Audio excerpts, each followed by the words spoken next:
कहानी की शुरुआत होती है फुल मून की रात से, जहां एक जवान लड़की डर के मारे जंगल में दौड़ रही थी। ऐसा लग रहा था जैसे कोई भयानक चीज उसका पीछा कर रही हो। भागते भागते वो एक पुराने घर की ओर बढ़ रही थी। वहीं दूसरी ओर उसी घर में एक परिवार किसी बड़ी मुसीबत की तैयारी कर रहा था। माँ ने अपने बेटे चार्ल्स को एक तावीज पहनाया और कहा, ये तुम्हारी रक्षा करेगा। फिर वो अपने पति के पास चली गई, जो दरवाजे पर बंदूक लेकर खड़ा था। तभी बाहर वहीं डरी हुई लड़की दरवाजा खटखटाने लगी, लेकिन पति ने बिना कुछ सोचे उसकी ओर गोली चला दी। लड़की समय रहते बच गई। उसी पल अचानक एक डरावना भेड़िया घर पर हमला करने लगा। पति ने तुरंत उस दरिंदे पर गोलियां चलानी शुरू कर दी, लेकिन गोलियों का उस पर कोई असर नहीं हुआ। जानवर गुस्से में घर के अंदर घुस गया और देखते ही देखते चार्ल्स के माँ बाप को बेरहमी से मार डाला। जैसे ही वो जानवर चार्ल्स की ओर बढ़ा, चार्ल्स ने एक यंत्र दबाया। इसे छत से झूमर टूटकर सीधे उस वेयरवुल्फ पर गिर पड़ी। फिर चार्ल्स ने पूरे घर में आग लगा दी, लेकिन जैसे ही वो वहां से बाहर निकला, उस जलते हुए जानवर का शरीर धीरे धीरे बदलने लगा और वो वही लड़की बन गई जो पहले जंगल में मदद मांगती हुई भाग रही थी। इस फिल्म का नाम है वेयरवुल्फ द बीस्ट अमंग अस। 25 साल बाद एक बार में बड़ा हुआ चार्ल्स एक आदमी की कहानी सुन रहा था। तभी कुछ लोग बार में घुस आए। उन्होंने बताया कि उनके गांव पर एक खतरनाक वेयरवुल्फ ने हमला किया है। ये सुनकर बार में खामोशी छा गई। चार्ल्स चुपचाप अपनी जगह से उठा और उस आदमी से इनाम की चिट्ठी ली। उसने उसे ध्यान से पढ़ा। उसमें साफ साफ लिखा था, वेयरवुल्फ को जिंदा या मुर्दा पकड़ने वाले को इनाम मिलेगा। ये पढ़कर चार्ल्स ने मन ही मन फैसला कर लिया कि वो इस मिशन को पूरा करेगा। फिर धीरे धीरे हमें पता चलता है कि चार्ल्स अकेला नहीं है। वो एक खास टीम का हिस्सा है जिसे वेयरवुल्फ हंटर कहा जाता है। उसकी टीम में थे स्टीफन, काजिया और 2 अन्य सदस्य, फोंग और निकोलस। चार्ल्स ने अपनी बंदूक उठाई, एक नजर अपनी टीम पर डाली और फिर बिना समय गंवाए उस गांव की ओर रवाना हो गए जहां से ये डरावनी कहानी शुरू हुई थी। रास्ते में जब चार्ल्स और उसकी टीम आगे बढ़ रही थी तो उन्हें सामने एक गाड़ी दिखाई दी जो पूरी तरह से टूटी हुई थी और वहां कई लाशें बिखरी पड़ी थीं। तभी उन्हीं लाशों में से एक आदमी अचानक खड़ा हो गया। टीम को समझ आ गया कि वो आदमी वेयरवुल्फ में बदलने वाला है। उसके पूरी तरह बदलने से पहले ही चार्ल्स ने उसे गोली मार दी। फिर काजिया ने सभी लाश को इकट्ठा किया और आग लगा दी ताकि कोई दोबारा ना उठ सके। उधर दूसरी ओर गांव में एक नौजवान लड़का डैनियल सुबह तैयार होकर अपनी माँ वडोना से विदा लेता हुआ उस डॉक्टर के क्लिनिक की ओर निकल पड़ता है जिसके साथ वो काम करता था। क्लिनिक पहुंचने पर वो डॉक्टर से मिलता है और अपनी रिसर्च दिखाता है। वो बताता है कि गांव में शायद सिर्फ एक नहीं बल्कि कई वेयरवुल्फ हो सकते हैं, लेकिन डॉक्टर उसकी बात को नजरअंदाज कर देता है। इसके बाद डैनियल चुपचाप डॉक्टर की मदद करने लगता है। तभी एक आदमी क्लिनिक में लाया जाता है जिसका हाथ बुरी तरह फटा हुआ था, लेकिन वो आदमी और उसकी पत्नी दावा करते थे कि ये चोट एक मशीन से हुई थी। डॉक्टर को शक हुआ और जब उसने जख्म की अच्छी तरह से जांच की तो उसे घाव के अंदर एक जानवर का दांत मिला। अब डॉक्टर को पूरा यकीन हो गया कि उस व्यक्ति पर वेयरवुल्फ का असर हो चुका है। बिना समय गंवाए डॉक्टर ने उसे गोली मार दी। इसके बाद उन्होंने उस औरत को अपने पति से आखिरी बार विदा लेने का समय दिया। फिर डॉक्टर और डैनियल क्लिनिक से बाहर चले गए। बाहर देखा तो गांव के लोग एक बैठक के लिए इकट्ठा हो रहे थे जहां गांव की पुलिस कुछ घोषणा करने वाली थी। डॉक्टर ने डैनियल से बोला कि वो वहां जाकर सुने कि वे क्या बोलने वाले हैं। सभा के अंदर का माहौल थोड़ा हंगामेदार था क्योंकि एक अकेला शिकारी वहां आया और दावा करने लगा कि उसने उस डरावने वेयरवुल्फ को पकड़कर मार डाला है। उसने सबके सामने एक लाश दिखाई जिसे चादर में लपेटकर छत से लटकाया गया था और फिर उसने शेरिफ ऑर्बन से इनाम देने की मांग की। जैसे ही शेरिफ इनाम देने वाला था तभी अचानक एक गोली चली और वो लाश नीचे गिर गई। जब सबने ध्यान से देखा तो पता चला कि वो असली वेयरवुल्फ नहीं था, वो तो बस एक मरा हुआ भेड़िया था जिसके सिर पर डाली की टहनियाएं लगाकर उसे डरावना बनाने की कोशिश की गई थी। तभी चार्ल्स सामने आया और खुद को पेश करते हुए बोला, अगर आप लोग सच में इस गांव को उस वेयरवुल्फ से बचाना चाहते हैं तो हम ये काम कर सकते हैं, लेकिन हमारी कीमत बाकी शिकारियों से ज्यादा होगी। हालांकि शेरिफ ऑर्बन इनाम की रकम बढ़ाने को तैयार नहीं हुआ और चार्ल्स ने अफसोस जताया। फिर अपनी टीम के साथ वहां से निकलने की तैयारी करने लगा, लेकिन जैसे ही वो जाने लगा शेरिफ ने हार मान ली और इनाम की रकम दुगनी करने का ऐलान कर दिया। ये सब देखकर डैनियल को भी दिलचस्पी हुई। उसने जाकर टीम से खुद को मिलवाया और साथ चलने की पेशकश की, लेकिन टीम ने उसे मना कर दिया। डैनियल वापस डॉक्टर के पास गया। वहां उसने देखा कि डॉक्टर ने कई कटे फटे अंग संभाल कर रखे थे। डॉक्टर उनका अध्ययन करना चाहता था ताकि शायद वेयरवुल्फ के असर का कोई इलाज ढूंढा जा सके। इसके बाद डॉक्टर ने डैनियल से बोला कि वो उसे मेडिकल स्कूल में दाखिले के लिए एक सिफारिश चिट्ठी देगा ताकि वो आगे पढ़ाई कर सके और इस काम में उसकी मदद कर सके। लेकिन डैनियल का मन अब कहीं और था। उसने ठान लिया था कि वो वेयरवुल्फ के शिकार में शामिल होगा। उसने डॉक्टर का शुक्रिया अदा किया और वहां से निकल गया। चार्ल्स और उसकी टीम गांव के उस बार में थे जहां शराब और मनोरंजन का इंतजाम था। वहीं डैनियल की माँ वडोना काम कर रही थी। तभी एक शराबी आदमी उसे परेशान करने लगा। चार्ल्स ने तुरंत बीच में दखल दिया, उस आदमी को धमकाया और सख्त लहजे में बोला कि वडोना से दूर रहे। जब शराबी को पता चला कि चार्ल्स एक शिकारी है तो वो डर कर पीछे हट गया। बाद में चार्ल्स कुछ साथियों के साथ बाहर ताजी हवा लेने निकला। तभी डैनियल वहां पहुंचा। इस बार वो अपनी माँ की तरफ से चार्ल्स का शुक्रिया अदा करने आया था। तभी चार्ल्स ने डैनियल से पूछा, तुम्हें वेरेवोल्फ के बारे में क्या पता है? डैनियल ने एक नक्शा दिखाया जहां पिछले सभी हमलों की जगह मार्क की थीं। उसने बताया कि ये हमले यूं ही नहीं हो रहे थे, बल्कि ये उस जानवर की एक तय आदत का हिस्सा थे।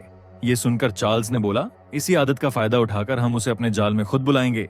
अगली सुबह ईवा, जो डैनियल की बचपन की दोस्त थी, उसे समझाने लगी कि शिकारियों की मदद करना बहुत खतरनाक हो सकता है। लेकिन डैनियल ने जवाब दिया, मैं ये सब तुम्हारे लिए और इस गांव की भलाई के लिए कर रहा हूँ। ये बोलकर वो वहां से चला गया और जंगल की ओर बढ़ गया। जंगल में शिकारी जाल बिछाने की तैयारी करने लगे। उस डरावने जानवर को फंसाने के लिए उन्होंने डैनियल से बोला कि वो डॉक्टर की मोरग से कुछ लाशों के अंग ले आए। डैनियल चुपचाप मोरग में गया, वहां से कुछ शरीर के अंग चुराए और उन्हें शिकारियों को देने चला गया। लेकिन ये सब करते हुए उसे ईवा ने देख लिया। उसे शक हुआ तो वो भी छिपते छिपते उसके पीछे जाने लगी। डैनियल काजिया और स्टीफन के पास पहुंचा। तभी काजिया उसे अपने कपड़ों की गांठ बांधने को बोलती है। ईवा ने ये सब देखा और उसे गलतफहमी हो गई। वो बिना कुछ कहे चुपचाप वहां से लौटने लगी। तभी स्टीफन ने उसे रोका और बोला, चलो मैं तुम्हें घर छोड़ देता हूँ। ईवा कुछ देर सोचती रही, फिर उसके साथ चल दी। थोड़ी देर बाद चार्ल्स वहां आया और उसकी टीम जंगल की ओर जाने की तैयारी करने लगी। लेकिन उन्होंने डैनियल से साफ कहा कि वो उनके साथ नहीं जा सकता। उधर कुछ गांव वाले छिपकर ये सब देख रहे थे। वो सोच रहे थे कि जैसे ही शिकारी निकलें, वो भी चुपचाप उनके पीछे जाएंगे ताकि वे खुद उस वेयरवुल्फ को पकड़कर इनाम पा सकें। थोड़ी ही देर में पूनम की रात शुरू हो गई। गांव वाले अगले हमले के लिए तैयारियां करने लगे। वहीं उस क्लब में जहां वडोना काम करती थी, कुछ आदमी बैठकर खेल रहे थे। उधर चार्ल्स और उसके साथी जंगल में अपनी अपनी जगह ले चुके थे। दूसरी ओर शेरिफ ऑर्बन अपनी बंदूक में सिल्वर की गोलियां भर रहा था। लेकिन अचानक उसकी तबीयत बिगड़ने लगी। जंगल में इनाम पाने की चाह रखने वाले कुछ शिकारी उस जानवर का इंतजार कर रहे थे। तभी अचानक जानवर ने एक उल्लू को पकड़ लिया, जिससे सभी शिकारी सतर्क हो गए। घबराकर उन्होंने बिना कोई योजना बनाए हमला करना शुरू कर दिया। जानवर को यह समझ आ गया कि शिकारी वहां मौजूद हैं और वो तुरंत वहां से भाग गया। कुछ शिकारी उसका पीछा करते हुए जाल में फंस गए और मारे गए। चार्ल्स ने उनमें से एक घुसपैठिए को पकड़ लिया और उसकी बेवकूफी पर गुस्सा हुआ। उधर गांव के बर में वडोना अचानक गायब हो गई और कुछ ही मिनटों बाद वहां बैठे शराबी मर्दों पर किसी ने हमला कर दिया और उन्हें खिड़की से बाहर फेंक दिया गया। इसी बीच डैनियल की नींद तेज डरावनी आवाजों से खुल गई। वो घबराया और भागकर ईवा के घर पहुंचा। जैसे ही ईवा गेट खोलने आई, कोई उसे खींच कर ले गया। लेकिन ये सब सिर्फ एक बुरा सपना था। अगली सुबह डैनियल जैसे ही घर से बाहर निकलने लगा, उसकी माँ लौट कर आई। उसने डैनियल को बताया कि जहां वो काम करती है वहां पिछली रात हमला हुआ था। उसी समय पिछली लड़ाई में बचा हुआ शिकारी ताबूत से बाहर निकलता हुआ दिखा, जिसे चार्ल्स की टीम ने पहले बंदी बनाकर वहां छिपाया था। इसके बाद सीन बदलता है, जहां डैनियल और चार्ल्स बंजारों की बस्ती की ओर रवाना होते हैं। उन्हें यकीन था कि आम लोगों के मुकाबले बंजारे वेयरवुल्फ के बारे में ज्यादा जानकारी रखते हैं। वहां उनकी मुलाकात फायरोज से हुई, जो बंजारों का लीडर है। फिरोज ने बताया कि जो गांव में वेयरवुल्फ है वो किसी इंसान से बना नहीं है, बल्कि वो तो जन्म से ही ऐसा है। इसी वजह से वो दूसरों से ज्यादा ताकतवर और चालाक है। फिरोज ने बताया कि जैसे जैसे चांद की रातें बीतती जाएंगी, वो जानवर और ज्यादा ताकतवर होता जाएगा और एक दिन ऐसा भी आएगा जब वो बिना चांद के भी अपना रूप बदल सकेगा। चार्ल्स ने फिरोज का शुक्रिया अदा किया और वहां से चल दिए। गांव पहुंचते ही डैनियल सीधे मेडिकल ऑफिस गया और वहां मारे गए लोगों का रिकॉर्ड चेक करने लगा। तभी डॉक्टर आ गया और डैनियल से सवाल करने लगा। डैनियल ने बताया कि हमलों में एक पैटर्न है। जितने भी लोग मारे गए हैं वो या तो चोर थे या फिर बुरे कामों में लिप्त थे। लेकिन डॉक्टर ने एक बार फिर उसकी बात को नजरअंदाज कर दिया। इसके बाद डैनियल ने चार्ल्स से मुलाकात की और उसे अपनी रिसर्च के बारे में बताया। शुरुआत में चार्ल्स को इस बात पर यकीन नहीं हुआ, लेकिन जब डैनियल ने कहा ये जानवर सिर्फ ताकतवर नहीं है बल्कि बेहद चालाक भी है, तो चार्ल्स को फिरोज की बात याद आ गई। अब उसे भी लगने लगा कि शायद डैनियल बिल्कुल सही बोल रहा है। उसी वक्त चार्ल्स की नजर उस शिकारी पर पड़ी जो पिछले हमले में जिंदा बचा था। उसे देखकर चार्ल्स के दिमाग में एक नई योजना बनने लगी। दूसरी ओर एक बार में बहुत से लोग इकट्ठा होकर बोलने लगे कि शिकारी किसी काम के नहीं है और अब उन्हें खुद कुछ करना होगा। तभी शेरिफ ऑर्बन सामने आया और बोला कि उसके पास एक योजना है। शेरिफ ने सबको बताया कि गांव में मौजूद लोगों में से ही कोई एक उस खतरनाक जानवर का असली रूप है। अपनी जांच के बाद उसने कुछ लोगों को संदिग्ध माना, जिनमें ईवा का पिता, बंजारा नेता और डैनियल की मां शामिल थे।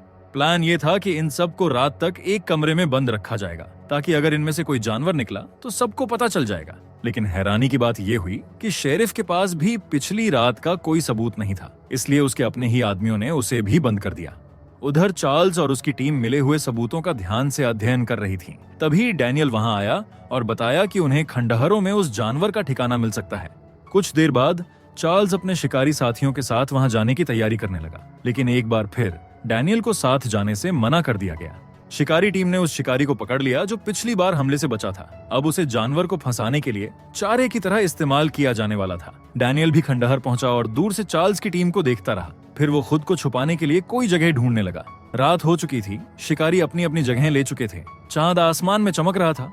उसी समय पुलिस स्टेशन में बंद सभी लोग डर के मारे बेचैन हो रहे थे। शेरिफ की तबीयत अचानक बिगड़ने लगी। ये देखकर पहरेदार डर गए कि कहीं वही वेयरवुल्फ तो नहीं। घबराकर उन्होंने शेरिफ पर गोली चला दी। फिर डर के मारे बाकी कैदियों को भी मार डाला।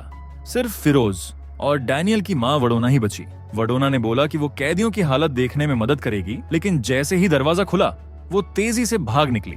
अब फिरोज को लगने लगा कि वही औरत इस गांव की असली मुसीबत है। कुछ ही देर में खंडहरों से भयानक वेयरवुल्फ बाहर निकल आया। उसने अचानक चार्ल्स पर हमला किया, लेकिन चार्ल्स ने तेजी से प्रतिक्रिया दी और किसी तरह अपनी जान बचाकर वहां से भागने में सफल रहा। लेकिन ये साफ हो गया कि जानवर चार्ल्स को मारना नहीं चाहता था और फिर सीधे उस कैदी की तरफ बढ़ता है और उस पर बेरहमी से हमला कर उसकी जान ले लेता है। इसके बाद बाकी शिकारी भी उस पर हमला करते हैं, लेकिन वो तेजी से बच निकलता है और वहां से भाग जाता है। थोड़ी देर बाद सभी सोच में पड़ गए कि उस जानवर ने चार्ल्स को क्यों नहीं मारा। तभी स्टीफन ने बताया कि हमले से ठीक पहले उसने डैनियल को पास ही छिपा देखा था और उसके कुछ मिनट बाद ही वो जानवर वहां आया। अगले सीन में डैनियल अपने घर में जागता है। इस बार उसके शरीर पर कई जख्म थे। वो जख्म वही थे जो पिछली रात हुए हमले में लगे थे। डैनियल घबरा गया। उसे लगने लगा कि शायद वही वो राक्षस है जो गांव में सबको मार रहा है। डर और उलझन में डैनियल टूटने लगा। वो घर छोड़ने ही वाला था कि उसे उसकी माँ रोक लेती है, जिसे पहले से ही पता था कि वही असली वेयरवुल्फ है। डैनियल उसे बहस करने लगता है, लेकिन फिर वहां से भाग जाता है। कुछ देर बाद चार्ल्स को डैनियल एक शेड में मिल गया। डैनियल बहुत दुखी था और बोला कि उसने बहुत बुरा किया है। वो चार्ल्स से सजा पाने के लिए तैयार था। चार्ल्स उसे मारने ही वाला था, तभी डॉक्टर ने चार्ल्स को गोली मार दी और डैनियल की जान बचा ली। डॉक्टर ने बताया कि उसे हमेशा से पता था कि डैनियल वेयरवुल्फ है। उसने ही उसे चोरों, झूठों और बुरे लोगों के खिलाफ सिखाया था कि कैसे बेरहमी से पेश आना है। डैनियल को यह सब सुनकर बहुत गुस्सा आया और वो वहां से भाग गया। उधर ईवा अपने घर में थी। तभी स्टीफन वहां पहुंच गया। उसने ईवा को डरा दिया और फिर उस पर जबरदस्ती करने की कोशिश की, लेकिन ईवा ने उसे चाकू मारा और धक्का देकर दूर कर दिया। तभी डैनियल वहां पहुंचा और स्टीफन से लड़ाई शुरू हो गई। स्टीफन ज्यादा ताकतवर था, इसलिए वो डैनियल को आसानी से हरा रहा था, लेकिन आखिरी पल में डैनियल ने पूरा जोर लगाकर स्टीफन को खिड़की से बाहर फेंक दिया। स्टीफन के चले जाने के बाद डैनियल को अपनी तबीयत खराब लगने लगी।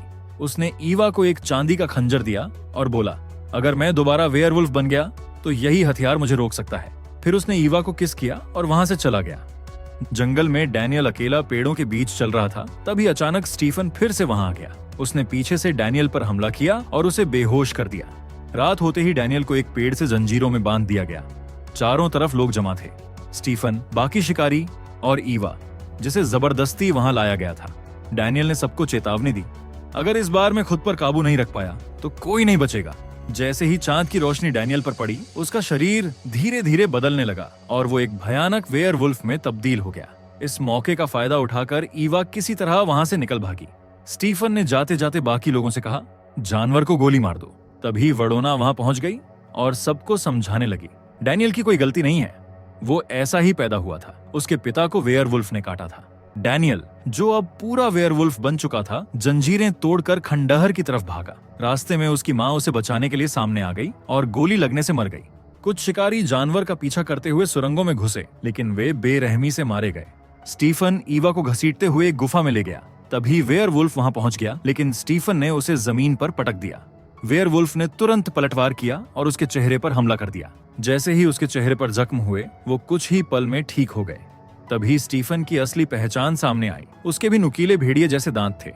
उसने बताया कि वो आधा वेयरवुल्फ है और पिछले 100 सालों से वेयरवुल्फ का शिकार करता आ रहा है। फिर वो डैनियल से लड़ने लगा। डैनियल ने उसे जोर से एक खंभे से टकरा दिया, लेकिन पूरी ताकत लगाने के बाद भी वो स्टीफन को रोक नहीं पाया। लेकिन जब उसने ईवा पर हमला करने की कोशिश की तो डैनियल ने उसे पकड़कर एक लकड़ी की एक तेज खूंटी में धकेल दिया। खूंटी सीधे उसके दिल में लगी और स्टीफन वहीं मर गया। ईवा ने वो चांदी का खंजर उठाया जो डैनियल ने उसे दिया था। उसने डर की बजाय डैनियल को समझाने की कोशिश की। वो चाहती थी कि डैनियल उसे पहचाने और उस पर हमला न करे। उसे यकीन था कि हर फुल मून के साथ वो खुद को कंट्रोल कर सकता है। उसने खंजर जमीन पर गिरा दिया और प्यार से डैनियल की तरफ हाथ बढ़ाया। तभी अचानक डॉक्टर वहां पहुंच गया। उसने डैनियल को जानवर की तरह आदेश दिया, बैठ जाओ। इसके बाद उसने खुलासा किया कि जब डैनियल की माँ पहली बार उसे लेकर उसके पास आई थी, तब से वो हर पूर्णिमा की रात को डैनियल पर प्रयोग करता आ रहा था। सच बताने के बाद डॉक्टर ने कहा, अब जब तुम्हें सब पता चल गया है तो तुम्हें मरना ही होगा। फिर उसने डैनियल को ईवा को मारने का आदेश दिया, लेकिन डैनियल ने उसकी बात नहीं मानी। तब डॉक्टर ने गुस्से में अपना हथियार निकाल लिया। उसी वक्त चार्ल्स वहां पहुंच गया और डॉक्टर को गोली मार दी। फिर बाकी शिकारी भी वहां पहुंच गए और डैनियल को मारने के लिए तैयार हो गए, लेकिन ईवा उनके सामने आ गई और उन्हें रोक लिया। डैनियल को थोड़ी देर मिली और उसने दिखा दिया कि वो अब खुद को इंसान में वापस बदल सकता है। ईवा की बात मानकर चार्ल्स ने डैनियल को छोड़ दिया। फिर उसने अपना तावीज डैनियल को दे दिया। डैनियल ने ईवा का शुक्रिया अदा किया और उसे किस कर किया। इसके बाद चार्ल्स खंडहर के बाहर गया और जो लोग वेयरवुल्फ के असर से संक्रमित थे उन्हें मार दिया, क्योंकि उसे पता था शिकार अभी खत्म नहीं हुआ है। इसी के साथ ये मूवी यही खत्म होती है। अगर आपको ये एक्सप्लेनेशन अच्छा लगा हो तो वीडियो को लाइक करें और कमेंट जरूर करें। ऐसी ही और मजेदार और अनोखी कहानियों के लिए चैनल को सब्सक्राइब करना ना भूलें।